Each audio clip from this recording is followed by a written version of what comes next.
Welcome to Chillin' 101. We hope this video helps. You start by confirming your Google account country and ensuring eligible status. This matters because Play Store uses billing and IP to assign a country. Next, add or prepare a payment method that matches the target country or buy local Play balance.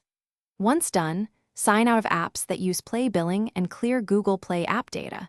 This forces the store to refresh location and payment options. Make sure your device is updated so settings sync correctly. Now you change the Play country through account and device preferences.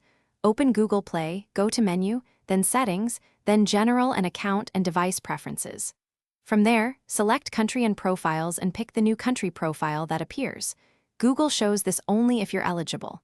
Add the local payment method when prompted to verify the new country. This step links billing to the Play profile. Once switched, the store will reload and show regional apps and prices.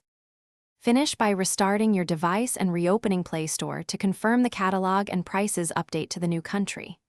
If you still don't see the change, make sure VPN is off, wait up to 48 hours for Google systems to update, and verify your local payment method is accepted. Those are common blockers. If problems persist, create a new Google account using the target country details or contact Google support. Keep in mind, you can only change country once per year. Thanks for watching. Consider subscribing if we helped you.